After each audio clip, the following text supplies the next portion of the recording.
नमस्कार विद्यार्थी मित्रांनो, आजचा आपला टॉपिक आहे राजा राममोहन रॉय.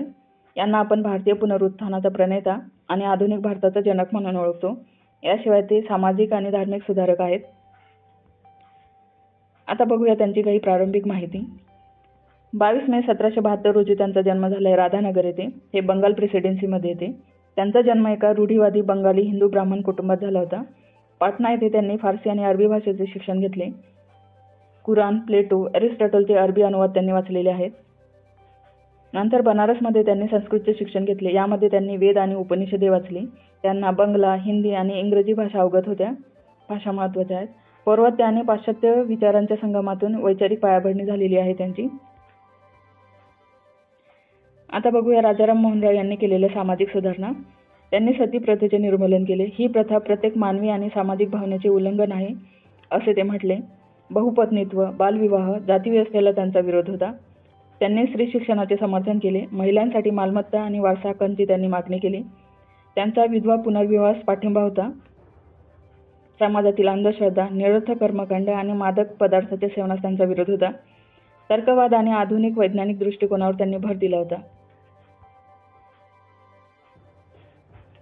आता बघूया ब्राह्मो समाजाबद्दल माहिती. 1828 मध्ये ब्राह्मो समाजाची त्यांनी स्थापना केली. ब्राह्मो समाजाला पूर्वी ब्राह्मो सभा म्हणून ओळखत. 1814 मध्ये त्यांनी आत्मीय सभेची स्थापना केली होती. एकेश्वरवादाच्या संकल्पनेचा त्यांनी प्रसार केला. हे एकेश्वरवाद लक्षात ठेवा. वेदांतातील एकेश्वरवाद आणि इस्लामिक एकेश्वरवादाने ते प्रभावित होते. मूर्तीपूजा, पुरोहितवाद, यज्ञ आणि कर्मकांडांना त्यांचा विरोध होता. सर्व धर्माच्या एकतेवर त्यांचा विश्वास होता. प्रार्थना, ध्यान आणि धर्मग्रंथाच्या वाचनावर लक्ष केंद्रित करून भारतीय समाजात आध्यात्मिक परिवर्तन त्यांनी घडवून आणले. आता बघूया शिक्षणासंबंधी त्यांची भूमिका. आधुनिक वैज्ञानिक शिक्षणाचे महत्त्व त्यांनी पटवून दिले. त्यांनी इंग्रजी शिक्षणाचे समर्थन केले कारण ते पारंपरिक भारतीय शिक्षण पद्धतीपेक्षा श्रेष्ठ आहे असे त्यांचे मत होते. 1817 मध्ये त्यांनी डेव्हिड हेयर यांच्या हिंदू कॉलेजच्या स्थापनेस पाठिंबा दिला.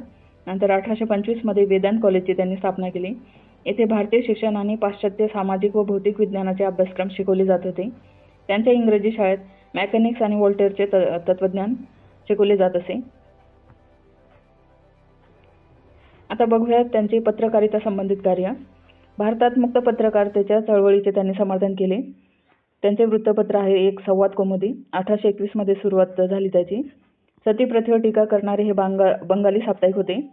साप्ताहिक आहे आणि सुरुवात कधी झाली? 1821 मध्ये, लक्षात ठेवा. दुसरे आहे मिरातुल अकबर. 1822 मध्ये सुरुवात झाली. हे पर्शियन साप्ताहिक आहे. दोन्ही साप्ताहिक आहे. संवाद कौमुदी आहे बंगालीमध्ये आणि मिरातुल अकबर आहे पर्शियनमध्ये.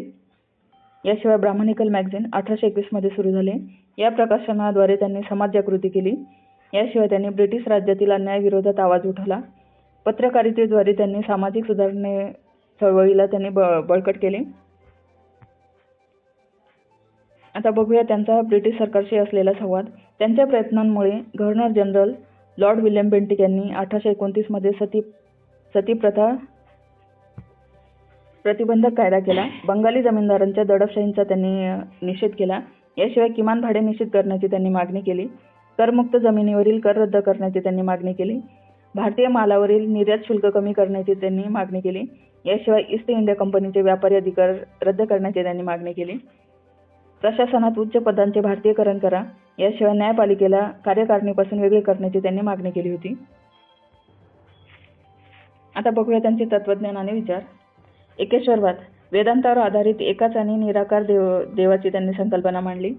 विवेकवाद, धार्मिक कट्टरता आणि अंधश्रद्धेवर तर्क आणि वैज्ञानिक दृष्टिकोनातून त्यांनी टीका केली. सामाजिक न्याय, जातपात, लिंग, धर्म यावर आधारित भेदभावाशिवाय सर्वांसाठी समान हक्कांचे त्यांनी समर्थन केले. भारतीय आणि युरोपियन यांच्यात समानतेची त्यांनी मागणी केली.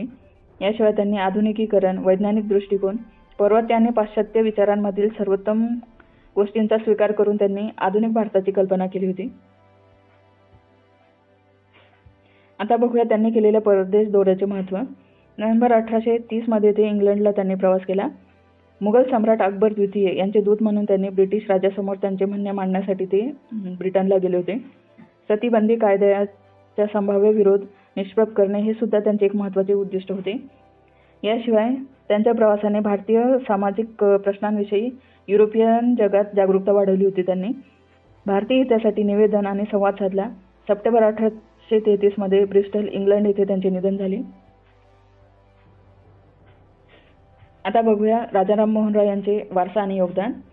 त्यांनी आधुनिक भारताची पायाभरणी केली, त्यामुळे त्यांना आधुनिक भारताचे जनक म्हटले जाते. हिंदू समाजातील चुकीच्या प्रथांविरुद्ध आवाज उठवून त्यांनी समाज सुधारणा घडवून आणली. आधुनिक आणि वैज्ञानिक शिक्षणाचा पाया त्यांनी घातला. स्त्री-पुरुष समानतेसाठी, महिलांच्या हक्कांसाठी त्यांचे महत्त्वपूर्ण योगदान आहे. त्यांच्या कार्यामुळे भारतातील पुढील सामाजिक, धार्मिक आणि राजकीय चळवळींना प्रेरणा मिळाली. त्यांच्या विचारांनी भारतीय राष्ट्रवादाच्या प्रारंभीच्या विचारधारेवर खोलवर प्रभाव टाकला गेला. आता आपण राजा राममोहन रॉय यांच्याबद्दल संपूर्ण माहिती बघितली. लेक्चर आवडल्यास लाईक आणि सबस्क्राईब करा. या लेक्चरची PDF तुम्हाला टेलिग्राम चॅनलवर भेटून जाईल. थँक्यू.